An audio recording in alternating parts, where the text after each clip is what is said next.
Muy buenas noches, bienvenidos. Soy Mávila Huertas. Esto, como saben, es 2018 y estamos ya al aire desde los estudios de Canal N.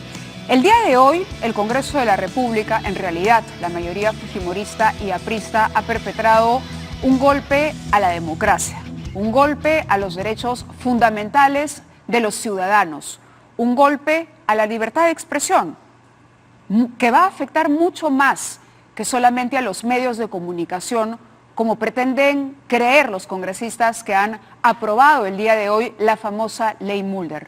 Si creen que esto es una venganza contra los medios que fiscalizamos, tratamos realmente de contarles a ustedes si se portan bien, mal, si hay algo extraño, o nos hacemos preguntas sobre el comportamiento de las autoridades, si creen que esta vendetta se va a consolidar y va a lograr su objetivo, se equivocan. Desde aquí les decimos que no, por lo menos Canal N, este canal, Canal 4, empresas de las que formamos parte, nosotros vamos a seguir en nuestro trabajo fiscalizador, porque tenemos la confianza de muchos auspiciadores. No vivimos, señor Mulder, señores de Fuerza Popular, no vivimos, no nos subsidia el Estado. Somos empresas competentes, peleamos en el mercado, tenemos audiencia y somos solventes. A quienes van a afectar es primero al derecho que tiene el Poder Ejecutivo, porque se han metido en una prerrogativa del Poder Ejecutivo, han interferido con una decisión de gobierno. Esta es la ley que han aprobado hoy, esta es la gran investigación del congresista Mauricio Mulder. Se resume en 2 páginas que ustedes ven absolutamente subrayadas, tachadas, porque hay varios puntos aquí que vamos a desmenuzar. Y ustedes, los ciudadanos, son los que se van a ver más afectados. Yo no sé, ojalá nos estén viendo también en el interior del país. Nuestros amigos del interior, ahí, lejos de las capitales de departamento, donde hay radios comunales, donde hay pequeños canales locales. Porque la vendetta es contra todos los medios de comunicación. Pero aquí hay una violación a la Constitución que va mucho más allá de las pretensiones y de los caprichos de un grupo de congresistas. Vamos a conversar sobre este tema con 2 invitados esta noche. En primer lugar está con nosotros Alberto de Belaúnde, congresista no agrupado, para poder entender de qué se trata todo esto y por qué decimos lo que decimos, que a la larga una venganza contra los medios simplemente se va a convertir en un atentado contra el derecho a la información que tienen todos los peruanos y el gobierno de ayudarnos en la construcción de un país mejor, porque para eso sirve la comunicación, para que todos seamos un equipo, gobierno y sociedad. Congresista, muchas gracias por estar aquí con nosotros. Buenas noches, gracias por la invitación. Bueno, en principio se cumplió esto que parecía hasta ayer, había esperanza de que no ocurriera, pero hoy finalmente se aprobó este proyecto de ley. Su primer comentario, por favor. Una vez más, el fujimorismo pierde la oportunidad de demostrarle a la ciudadanía que cuando tienen poder no necesariamente abusan de él. En los 90s, el fujimorismo fue absolutamente abusivo, avasallando cualquier tipo de institución que se enfrentara a ellos, entre ellos la prensa libre. Se utilizó el Poder Judicial, se utilizó la salita del CIN para silenciar y acabar con la prensa libre. Ahora que la ciudadanía le dio mayoría en el Congreso, tenían la posibilidad histórica de mostrar que era un nuevo fujimorismo, que ya no avasallaban, que ya no abusaban. Y lo que hemos visto en estos casi 2 años de Congreso es ataque al Ministerio Público por investigarlos, ataque al Tribunal Constitucional por hacer un balance de poderes y ahora ataque a la prensa. Es decir, cada vez que el fujimorismo tiene poder, se comporta de manera abusiva, prepotente y poco democrática. En eso usted coincide con lo que planteaba al inicio del programa, que esto está motivado por una venganza contra los medios de comunicación. Sin lugar a dudas, si uno ve el proyecto de ley, no tiene un análisis costo-beneficio, no se ha revisado bien las alternativas, se señala, por ejemplo, que una alternativa a la publicidad en los medios de comunicación es el uso de redes sociales. Sí. En un país donde la brecha digital todavía es mayor al 40%, Entonces no es una alternativa real, porque además no solo brecha digital, también el tema del alfabetismo digital. Entonces se habla del canal del Estado, porque tiene gran cobertura, pero es un canal que tiene 3% de audiencia. Ahí es donde vamos a anunciar las campañas de vacunación, ahí es donde vamos a avisar las becas del Pronavec, ahí es donde vamos a dar una concientización respecto a las medidas a tomar en casos de emergencia antes que estas sucedan. No, un principio básico de la comunicación es que tienes que comunicar ahí donde te escuchan. Y donde escucha la ciudadanía, en la radio local, en el periódico, en canales de televisión como este.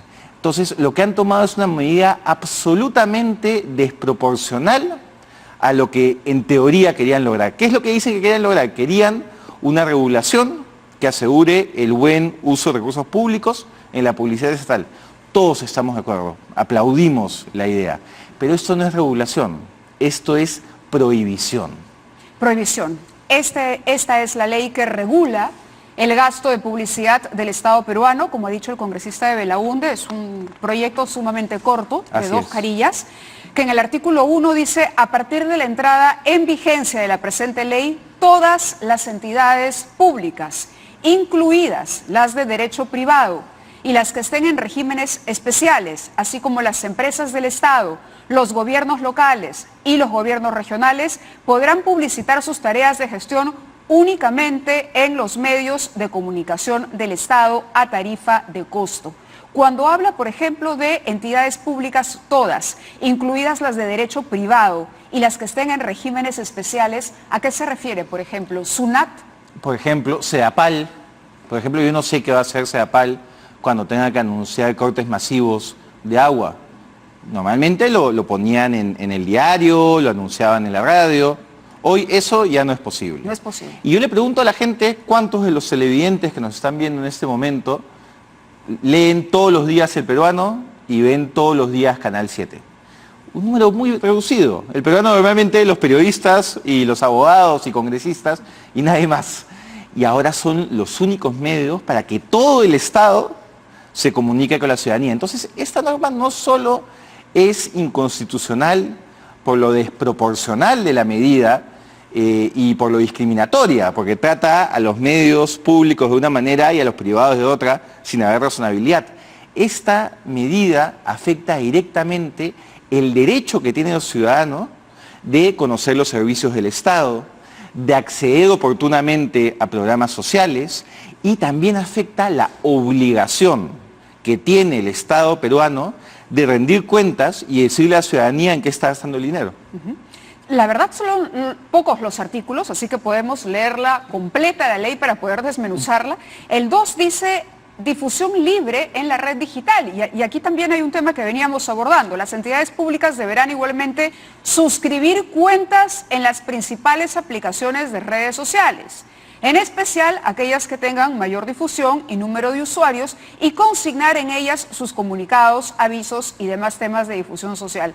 De alguna manera les está diciendo, bueno, a partir de ahora CEDAPAL, los ministerios, todas las instituciones, todo el Estado va a tener Twitter, va a tener que montar su página de Facebook, va a tener de repente que tener cuenta de Instagram, y sobre todo las que tienen más tránsito. O sea, es que realmente suena ridículo. Es que parece un examen que tomaría alumnos de Derecho Constitucional el primer ciclo, para que me digan qué es lo que está mal, ¿no? Y todos me digan las diferentes vulneraciones a la Constitución. Y esto no solo vulnera nuestra Constitución, vulnera tratados internacionales. La Convención Americana de Derechos Humanos es muy clara en el tema de libertad de expresión, y de esta se desprende lo que es la Declaración de Principios sobre Libertad de Expresión de la Comisión Interamericana. Y ahí parece un principio pensado en la ley Mulder. Dice lo siguiente: la asignación arbitraria y discriminatoria de la publicidad oficial con el objetivo de presionar o castigar a los medios de comunicación atenta contra la libertad de expresión. Es literalmente lo que hace la ley Mulder. Entonces, esto es abiertamente inconstitucional. El Ejecutivo ha anunciado, y me parece bien, que vaya al Tribunal Constitucional, nosotros del Congreso, los congresistas democráticos, los congresistas que defendemos la libertad, también acudiremos al Tribunal Constitucional. ¿Van a ir en bloque todos? No, cada uno presentará su propia demanda, porque probablemente... entiendo que la bancada oficialista, escuchaba el congresista Bruce, dijo, sí. La bancada sí va. No, claro, en bloque como congresistas, efectivamente. Todos los congresistas democráticos nos juntaremos e iremos al Tribunal Constitucional. Y esperamos también que el gremio de periodistas lo haga. El Colegio de Periodistas ha anunciado que lo hará. Ellos pueden presentar la demanda directamente. Y yo lo que sí espero del Ejecutivo, yo saludo los mensajes del presidente Vizcarra, pero yo pediría que se corran la cancha.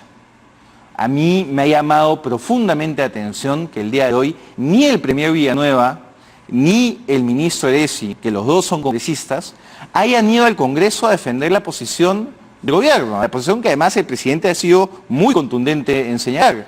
No solo no han participado en el debate, sino que no han votado, como si no fuesen congresistas. Y como si no importara su voto. Y como si su voto fuese uno más, y no es uno más. Yo creo, por ejemplo, hay congresistas de Alianza para el Progreso, que es el partido de César Villanueva, que han votado a favor de esa ley.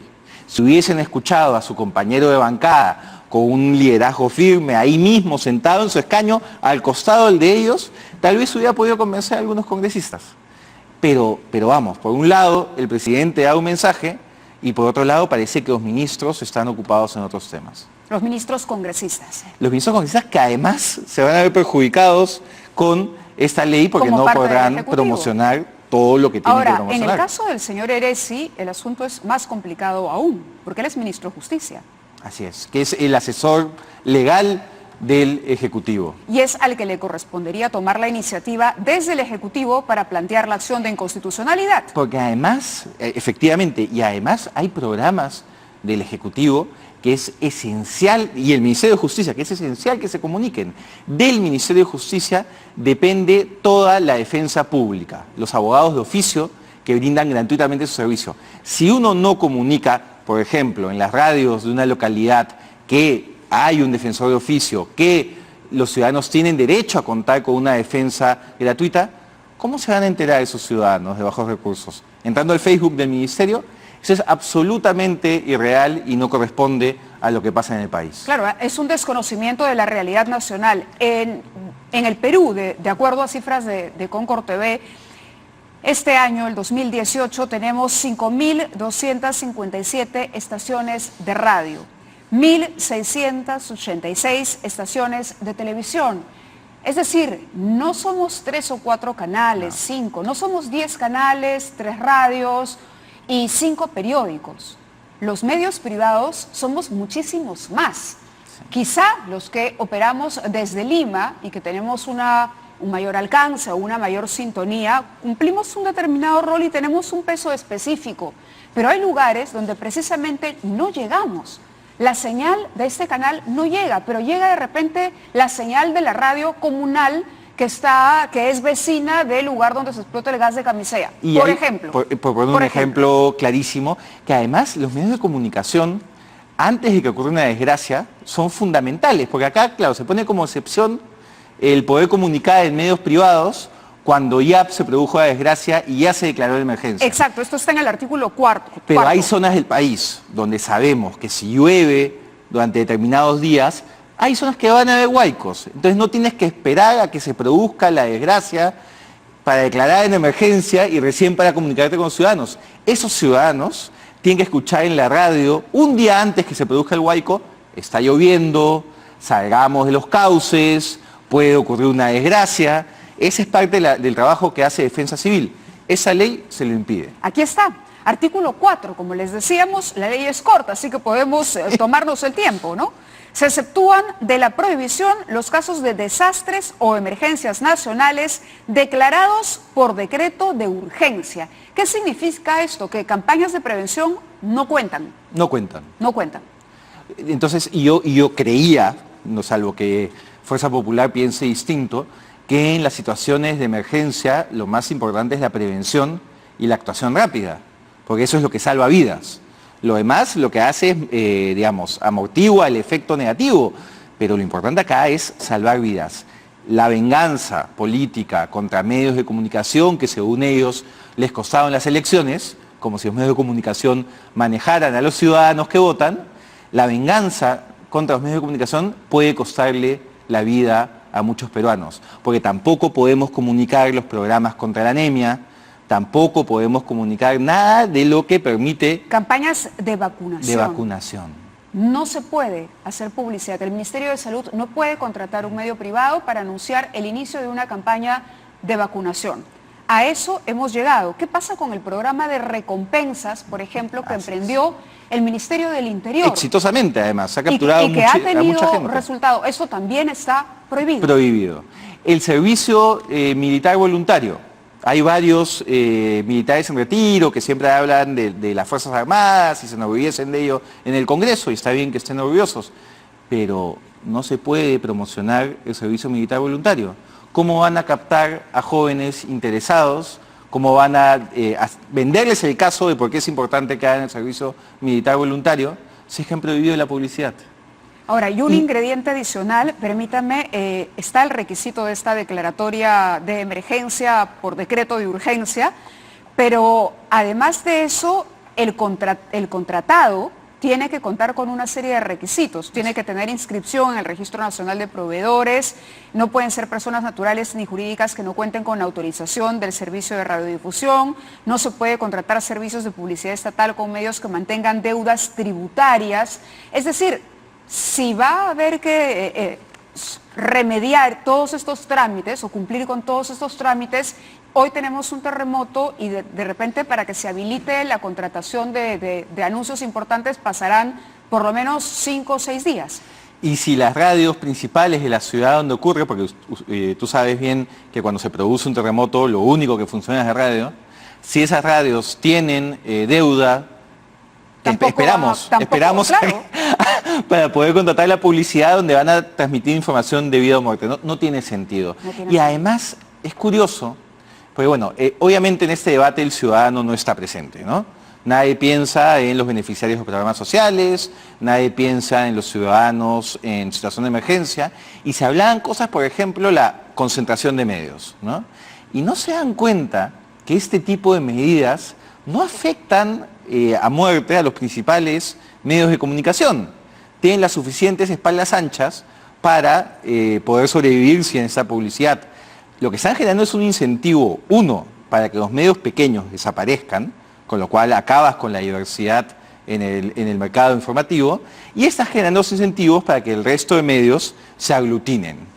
O sea, están logrando el efecto contrario al que parece querer desear. Está tan mal pensada la norma y es tan improvisada y tan guiada por el odio que va a generar una serie de efectos secundarios que simplemente no han pensado. Y yo te aseguro algo, Mávila, si el Tribunal Constitucional se demora en sacar la sentencia, cosa que espero que no pase, los propios congresistas van a empezar a presentar proyectos de ley de excepciones.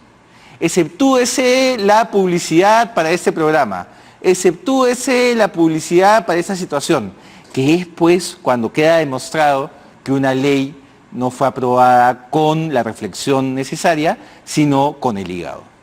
Y este es un gran argumento adicional para los que defendemos la bicameralidad en el país.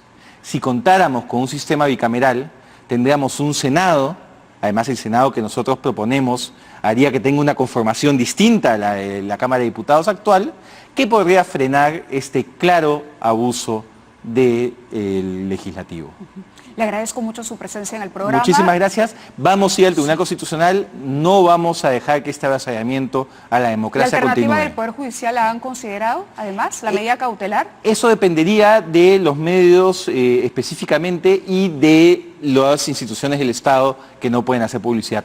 Nosotros como congresistas, les corresponde a ellos así hacerlo. es, iremos al Tribunal Constitucional y defenderemos la democracia y la libertad en el país. Claro, y antes de despedirnos y de ir a la pausa, porque vamos a continuar conversando de este tema con Mercedes Arauz, vicepresidenta de la República, solamente poner en contexto, ¿no?, en qué momento se produce esta votación con la celeridad con la que se vota, exonerando de segunda votación después de la observación del Ejecutivo, el día en que empieza el Mundial y el día que juramentan los 3 congresistas accesitarios que le han permitido a Fuerza Popular tener hoy 62 congresistas y no 59, como tenían tras la renuncia de Bocángel, de Ramírez y de Fujimori Kenji, al Partido Naranja. Y yo agregaría algo, Mávila. Veamos qué congresistas tienen pedidos de levantamiento de inmunidad recientes o por venir pronto y veamos cómo han votado.